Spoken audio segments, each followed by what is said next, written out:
उद्या 2 ऑगस्ट वार रविवार आणि या दिवशी आलेली आहे संकष्टी चतुर्थी.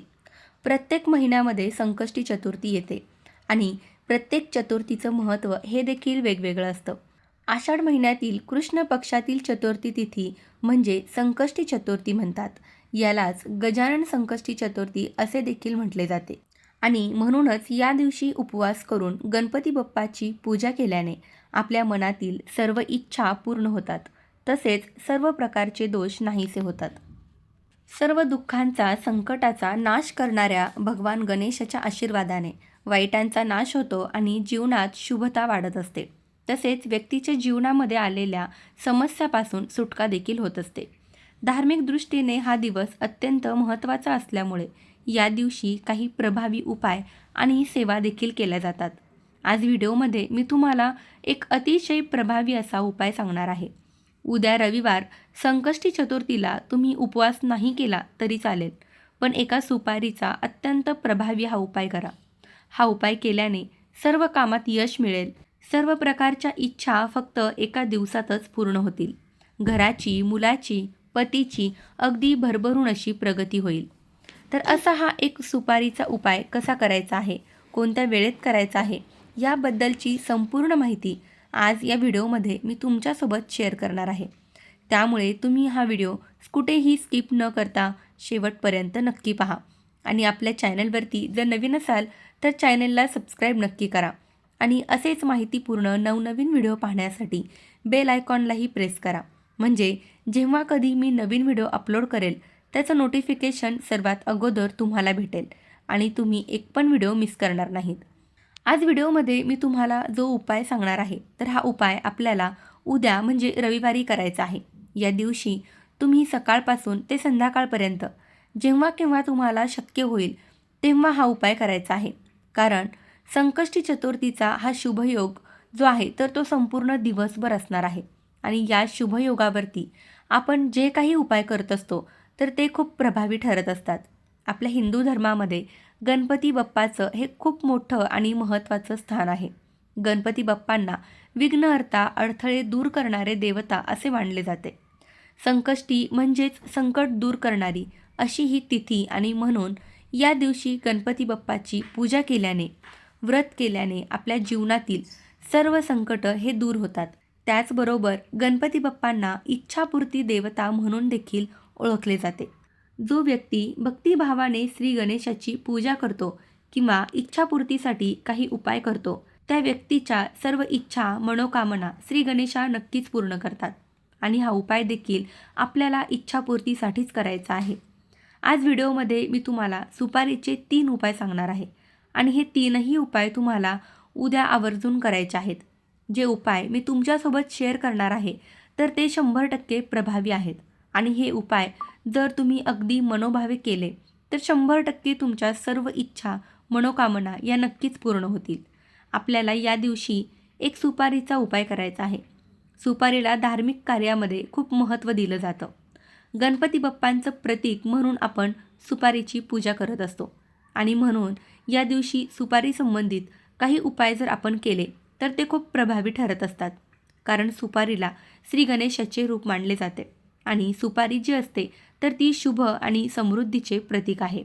आणि या दिवशी आपण हा उपाय जर केला तर आपल्या घरात सुख, समृद्धी आणि शांती ही सदैव नांदत असते. जर संकष्टी चतुर्थीला सुपारी संबंधित काही उपाय जर आपण केले तर घरात धनसंपत्ती वाढत असते. तसेच घरामध्ये धनवृद्धी ही देखील होत असते. आजच्या व्हिडिओमध्ये मी तुम्हाला जे 3 उपाय सांगणार आहे तर त्यातील पहिला उपाय हा तुम्हाला तुमच्या मुलासाठी करायचा आहे. तुमची मुलं ही कितीही लहानातली लहान असेल किंवा कितीही मोठ्यातली मोठी मुलं असेल तर सर्वासाठी हा उपाय तुम्हाला करायचा आहे. जर तुमची मुलं शिक्षण घेत असतील आणि मुलांना शिक्षणामध्ये यश मिळत नसेल किंवा मुलं जो काही अभ्यास करतात ते मुलांच्या लक्षात राहत नसेल, म्हणून हवे तसे मुलांना यश मिळत नसेल किंवा मुलांना एखादी नोकरी प्राप्त होत नसेल किंवा मुलं एखादं उच्च शिक्षण घेत आहेत त्यामध्ये त्यांना यश मिळत नसेल, मुलांना सतत अडचणींचा सामना करावा लागत असेल, त्यांच्या प्रगतीमध्ये अडथळे निर्माण होत असतील तर तुम्ही हा सुपारीचा उपाय नक्की करा. कारण श्री गणेशाला विद्येचे देवता देखील म्हणून ओळखले जाते. सर्व देवतांमध्ये श्री गणेशा हे अतिशय हुशार आणि बुद्धी असणारे देवता आहेत आणि म्हणून या दिवशी मुलासाठी आपल्याला हा सुपारीचा उपाय आहे तर तो करायचा आहे. मुलं आणि मुली या दोघांसाठी तुम्ही हा उपाय करू शकता. हे प्रभावी उपाय करण्यासाठी तुम्हाला उद्या सकाळी लवकर उठायचं आहे, स्वच्छ स्नान करायचं आहे आणि यानंतर आपल्या देवघरामध्ये श्री गणेशाची मूर्ती असेल तर मूर्तीवरती अभिषेक करा. फोटो असेल तर स्वच्छ पुसून काढायचा आहे. तुपाचा दिवा लावायचा आहे. धूप, दीप, अगरबत्ती लावून वातावरण प्रसन्न करायचं आहे. बाप्पांना दुर्वा, जास्वंदीची फुलं, शमीची पाने तुम्हाला अर्पण करायची आहेत आणि यानंतर तुम्ही हा उपाय लगेच केला तरी चालेल किंवा दिवसभरामध्ये जेव्हा शक्य होईल तेव्हा तुम्ही हे उपाय करू शकता. फक्त उपाय करण्यापूर्वी आपल्याला सर्वप्रथम देवघरामध्ये बाप्पासमोर दिवा लावायचा आहे, धूप दीप लावायचे आहे आणि यानंतरच या उपायाला सुरुवात करायची आहे. जेव्हा आपण दिवा लावून एखादा उपाय करतो तेव्हा ती सेवा किंवा तो उपाय देवापर्यंत पोहोचवण्याचे काम दिवा करत असतो आणि म्हणून कोणतेही काम शुभकार्य हे दिवा लावूनच सुरू केले जाते. उपाय करण्यासाठी तुम्हाला 2 सुपारी घ्यायच्या आहेत. ज्या पूजेमध्ये आपण वापरतो त्याच सुपाऱ्या घ्यायच्या आहेत आणि यानंतर तुम्हाला 2 अख्खी हिरवी वेलची जी असते तर ती घ्यायची आहे. सुपारी घेताना चांगली घ्या. अगोदर पूजेमध्ये वापरलेली किंवा किडलेली अशी सुपारी घेऊ नका. 2 चांगल्या नवीन सुपाऱ्या घ्यायच्या आहेत आणि या 2 हिरव्या वेलच्या तुम्हाला घ्यायच्या आहेत. यानंतर तुम्हाला या 2 सुपाऱ्या आणि 2 हिरवी वेलची एका विड्याच्या पानावरती ठेवून गणपती बाप्पासमोर ठेवायच्या आहेत. यानंतर तुम्हाला या दोन्ही सुपाऱ्यांना आणि 2 हिरवी वेलचींना हळदी कुंकू तुम्हाला अर्पण करायचं आहे. धूप, दीप, अगरबत्ती ओवाळून घ्यायची आहे. अक्षदा अर्पण करायच्या आहेत. यानंतर तिथेच बसून तुम्हाला एक वेळा गणपती बाप्पाचं अथर्वशीर्ष जे आहे त्याचं पठण करायचं आहे आणि एक वेळा संकटनाशक स्तोत्रमचं पठण करायचं आहे. ओम गणपते नमः या बाप्पाच्या महामंत्राचा तुम्हाला जप करायचा आहे 108 वेळा आणि यानंतर दोन्ही हात जोडून तुम्हाला मुलाच्या प्रगतीसाठी, त्याच्या मार्गात येणारे अडथळे दूर होण्यासाठी, त्यांना शिक्षणामध्ये भरभरून यश मिळण्यासाठी, त्याच्या सर्व इच्छा मनोकामना पूर्ण होण्यासाठी तुम्हाला मनोभावे प्रार्थना करायची आहे. आता तुमची मुलं जर मोठी असेल तर मुलांकडून तुम्ही ही सेवा करून घ्या. जर मुलं मोठी नसतील तर आई किंवा वडिलांनी ही सेवा केली तरी चालेल. यानंतर दिवसभर ही सुपारी बाप्पासमोरच ठेवायची आहे. संध्याकाळच्या वेळेस तुम्हाला एक लाल रंगाचं कापड घ्यायचं आहे आणि त्या कपड्यामध्ये या 2 सुपाऱ्या आणि 2 हिरव्या वेलची ठेवून ते तुम्हाला बांधून घ्यायचं आहे. त्याची एक छोटीशी पोटली तयार करायची आहे आणि यानंतर ही पोटली नेहमी आपल्या मुलाच्या बॅगमध्ये तुम्हाला ठेवायची आहे. मुलाची जी काही बॅग असेल, पर्स असेल त्यामध्ये तुम्हाला ठेवायची आहे. यामुळे बघा मुलांना प्रत्येक क्षेत्रात यश मिळेल, अभ्यासात त्यांची उत्तम प्रगती होईल. जे काही अडचणी सुरू आहेत, जी काही कामं, जी काही संकटं त्यांच्या मागे आहेत तर ती 100% दूर होतील. तर असा हा एक उपाय तुम्हाला मुलांसाठी करायचा आहे. त्याचबरोबर पुढचा उपाय आहे तुम्हाला तुमच्या घराच्या प्रगतीसाठी करायचा आहे. जर तुमच्या कुटुंबामध्ये सुख, शांती, समृद्धी टिकत नसेल, सतत वादविवाद, क्लेश होत असतील किंवा घरामध्ये कुठलंही शुभकार्य हे निर्विघ्नपणे पार पडत नसेल, घरामध्ये पैसा येत नाही किंवा कोणत्याही कामामध्ये यश मिळत नसेल, तुमच्या घरामध्ये काही वास्तुदोष असेल किंवा पितृदोष असेल, घरामध्ये काही नकारात्मकता, ऊर्जा निर्माण झालेली असेल, यामुळे आपल्या कुटुंबामध्ये अनेक अडचणी आणि अडथळे येत असतील तर तुम्ही हा सुपारीचा उपाय नक्की करा. उपाय करण्यासाठी तुम्हाला एक सुपारी घ्यायची आहे. नवीन चांगली सुपारी घ्यायची आहे. यानंतर तुम्हाला त्या सुपारीवरती शुद्ध पाण्याने अभिषेक करायचा आहे. अभिषेक करून झाल्यानंतर सुपारी स्वच्छ पुसून काढायची आहे. एक विड्याचं पान घ्यायचं, ज्याला खाऊचं पान देखील म्हटलं जातं, तर ते पान तुम्हाला बाप्पासमोर ठेवायचं आहे. त्या पानावर थोड्या अक्षदा म्हणजेच तांदूळ ठेवायचे आहेत. त्या तांदळावर तुम्हाला ही जी सुपारी आहे तर ती सुपारी ठेवायची आहे.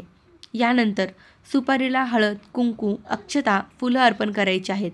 धूप, दीप, अगरबत्ती तुम्हाला ओवाळून घ्यायची आहे आणि यानंतर तिथेच बसून तुम्हाला 3 वेळा गणपती अथर्वशीर्षाचं पठण करायचं आहे. 1 वेळा संकटनाशक स्तोत्राचं पठण करायचं आहे आणि 108 वेळा ओम श्री विघ्नहर्ताय नमः या महामंत्राचा जप करायचा आहे. यानंतर दोन्ही हात जोडून श्री गणेशाकडे तुमच्या कुटुंबाची, घराची, मुलाची, पतीची भरभरून प्रगती होण्यासाठी, घरातील सर्व अडथळे दूर होण्यासाठी मनोभावे प्रार्थना करायची आहे. यानंतर संपूर्ण दिवसभर ही सुपारी तुमच्या देवघरामध्ये ठेवून संध्याकाळच्या वेळेस तुम्हाला एक लाल रंगाचं कापड घ्यायचं आहे. लाल कपड्यामध्ये ही सुपारी तुम्हाला बांधून ती तुमच्या घराच्या मुख्य दरवाजावरती तुम्हाला ठेवायची आहे किंवा बांधायला जागा असेल तिथे तर बांधायची आहे. जेव्हा अशी सुपारी तुम्ही तिथे बांधता तेव्हा आपल्या घरापासून सर्व वाईट शक्ती, सर्व वाईट गोष्टी, नकारात्मक ऊर्जा ही दूर राहते आणि घरात सुख आणि समृद्धी ही नांदायला सुरुवात होते. कारण सुपारीला समृद्धीचे प्रतीक मानले जाते आणि जेव्हा अशी सुपारी आपण मुख्य प्रवेशद्वारावरती बांधत असतो तेव्हा आपल्या घरामध्ये चहूबाजूंनी धनसंपत्ती येऊ लागते. पैसे येण्याचे मार्ग देखील मोकळे होतात आणि म्हणून हा एक उपाय देखील तुम्ही करू शकता. त्याचबरोबर पुढचा उपाय हा तुम्हाला प्रत्येक कामात यश मिळवण्यासाठी करायचा आहे. जेव्हा आपण एखाद्या दिवशी घरातून बाहेर पडतो एखाद्या कामासाठी आणि ते काम आपलं पूर्ण व्हावं, त्या कामात आपल्याला यश मिळावं, त्या कामामध्ये कुठलेही अडथळे येऊ नयेत, ते काम निर्विघ्नपणे आपलं पूर्ण व्हावं, यासाठी तुम्हाला काय करायचं आहे, एक सुपारी जी असते तर ती तुम्हाला घेऊन तिची तुम्हाला विधिवत पूजा करून घ्यायची आहे आणि ही सुपारी नेहमी तुम्हाला गणपती बाप्पासमोर ठेवायची आहे. जेव्हा तुम्ही महत्त्वाच्या कामासाठी बाहेर जाता तेव्हा तुम्हाला बाप्पासमोरून ती सुपारी उचलून तुमच्या खिशात घेऊन जायची आहे आणि जी काही तुमची कामं आहेत तर ती तुम्हाला करून घ्यायची आहे. काम करून आल्यानंतर पुन्हा ती सुपारी बाप्पासमोर ठेवून द्यायची आहे. जर तुम्ही असा उपाय करायला सुरुवात केली तर तुमची कितीही अखडलेली कामं असतील तर ती 100% पूर्ण होतील. ज्या कामासाठी तुम्ही घरातून बाहेर पडले आहात तर त्या कामात तुम्हाला नक्कीच यश मिळेल. हा उपाय देखील अत्यंत प्रभावी आहे. तर नक्कीच तुम्ही हा उपाय देखील करून पाहायचा आहे. तुम्हाला 100% अनुभव येईल. तर अशा पद्धतीने तुम्हाला हे सुपारीचे छोटे छोटे उपाय जे आहेत तर ते उद्या रविवारी संकष्टी चतुर्थीला करायचे आहेत. तर ही अत्यंत महत्त्वाची माहिती मला तुमच्यापर्यंत पोहोचवायची होती. माहिती आवडली असेल तर व्हिडिओला लाईक करा आणि आपल्या चॅनलवरती जर नवीन असाल तर चॅनलला सबस्क्राईब नक्की करा. धन्यवाद. श्री स्वामी समर्थ.